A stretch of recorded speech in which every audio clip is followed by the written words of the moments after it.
Friday. This segment is all power to the women. Yes.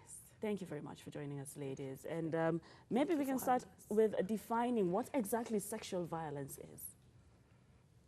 Yes. Maybe we could go first. Yes. It's just as simple as any sexual act that is unconsented. If somebody tries to advance on sexual acts or any form of sexual activity that I don't consent to, it is simply sexual violation. All right.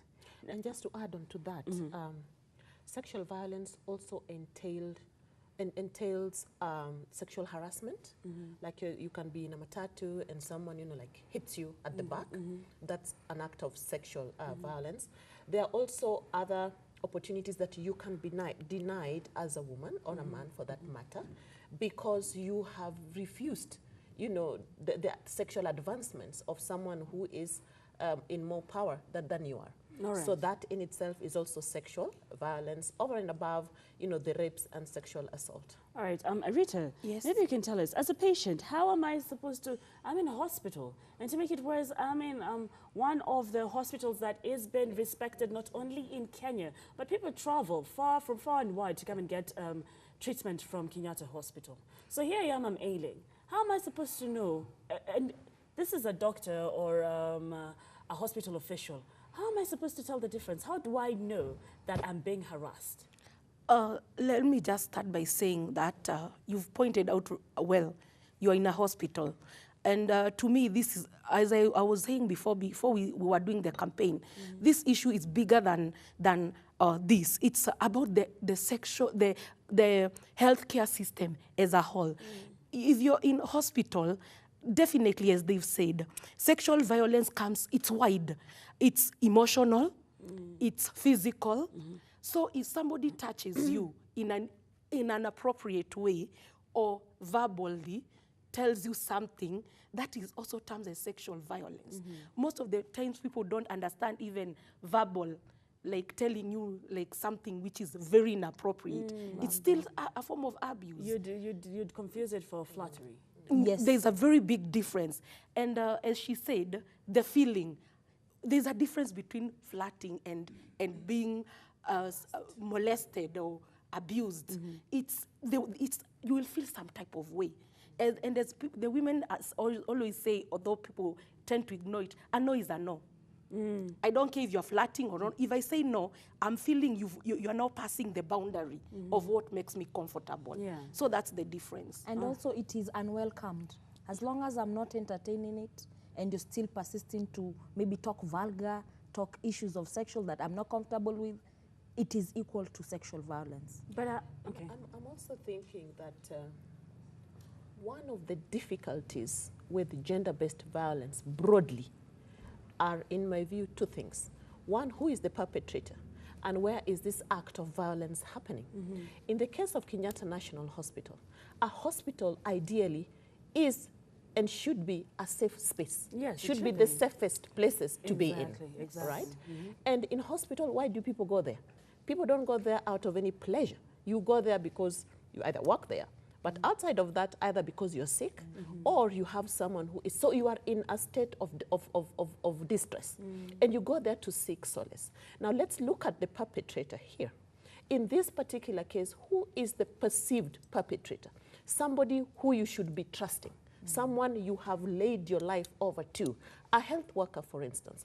So the difficulty with this particular issue, I think, points to the broader difficulties with gender-based violence, because if you look at some of the perpetrators in a broader sense, they're fathers. How do you prosecute your father? It's a health worker. How do you prosecute a health worker whereas you are in his or her space seeking a service? And that is the question I'd like to ask. Yeah. So how do you prosecute these people? Can How will I come in and say, listen, I am, now the fact that you've explained what sexual harassment is, I understand that I'm being sexually harassed. What's the next step? And I'm in hospital, guys. Can I just add one point to what she has said?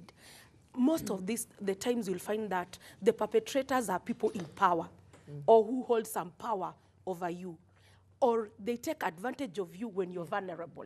When you're sick, you're vulnerable. You're helpless. So, as we say, no one is above the law. And the day in Kenya we will take a step and pursue and prosecute the perpetrators of despite of gender or position or anything in society. And people need to be, the first step, be accountable. Stop denying. Denial is what is killing us. Instead of denying, just say, it's okay not to know things. It's okay. Speak up. When people speak up, try to listen. Don't deny. And that's where you'll find activists like me or the rest of us have an issue. You don't investigate, you deny. So the minute you deny, you've started covering up. Yeah. So even it ends up looking at the victims are lying. Yeah.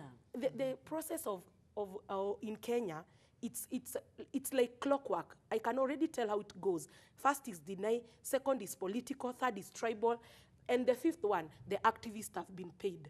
Really, we need to get out of this. We need accountability from our leaders. Let's take a step. Don't deny things. Investigate. If this is the reason even the victims don't come out. They don't come out. Like, if the first thing is denying, who will believe me? There's fear, there's stigma. So we need to take a step. Let's be serious about these issues. Just in addition, before we move to the next one, she has said it very well, but we have an outlined way of reporting. Say in the community, in the slums, in the informal areas, we have an outlined way of reporting a case of sexual violence. But here comes a case where we had not envisioned that a person can be violated sexually in a hospital, in a ward. So what happens? In my opinion, first is to seek advice from somebody that you trust or somebody that you feel you're safe giving your private or being giving your private issue to.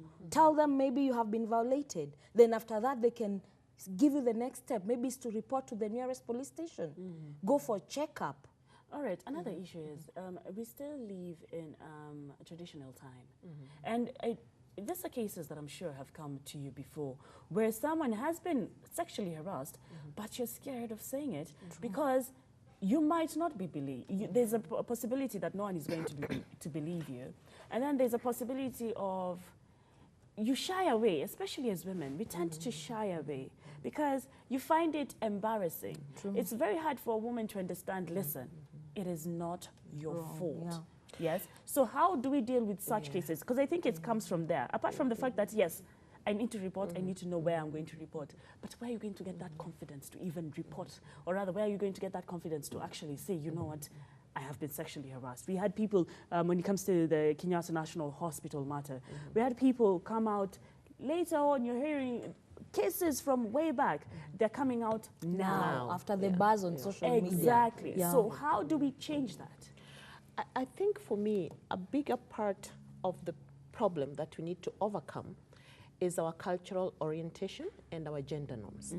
In the case of a female being sexually violated, you have to speak about your private parts in that whole story. You can't talk about I was raped without going through the actual ordeal. And we are orientated in such a way that matters of sex, matters of sexual organs, matters of sexuality are not to be spoken about in public. It's actually an embarrassment, all right? Then the second thing is, who will believe me? The third thing, as the victim, as the survivor, you tend to ask yourself, was it my fault? Why did I go there? Why did I pass there? Was it anything I said? Was it the way I dressed up? Is it because of what I do or what I don't do? So there's that self-blame, first of all, that keeps many, many girls and women from coming out to actually report. The third issue is, if I go to report to the authority, who is this authority, right? Authority is chief. Authority might be village elder. Authority might be police. Authority might be the Kenyatta hospitals. You know, so you're even scared of speaking about it because who is the perpetrator and where are you reporting to? All right? So most of these places you're going to report to, there's going to be a man who's going to sit there. Most chiefs are men, truth be told. All right? Most of all these, you know, spaces of authority, you'll find it's more of a man than, and you fear that, will this man, you know, believe me? Will he, you know, judge me and all that? Now, in the cases of sexual violence happening in the home, that is the worst form and the most difficult, you know, to even crack, because if the perpetrator is your father, stepfather, or this man that your mother is keeping for economic gain, it is the same mother who will hush this matter. Because if it comes to light, then it would mean what? That the There's a economic financial gains, straining yeah, that the is also financial, to be there, yeah. implication. But like my colleagues are saying, for me, I think the first point is women and even men who are violated, we must get that courage to speak to someone. In our networks, there's someone you can always go to. And speaking up is the first step. It's like a problem spoken about is a problem like already half solved. Yeah. We also need to empower our women. Advocacy, what Rita and us we are doing, bring out issues of advocating for women empowerment so that a woman can know that to voice my issue is not a matter of being a minority in society, but it's a matter of speaking out and me being helped so that we can be able to at least have, for example, if the women in Kenyatta were empowered, they wouldn't fear to come out in broad daylight and say, I was violated by Officer X or Officer Z. But now they're afraid that I might say, I might be followed, my family might, you know, so many other issues around it. But if we do advocacy, if we do women empowerment, especially on issues of SGBV, I think we'll be taking a step further.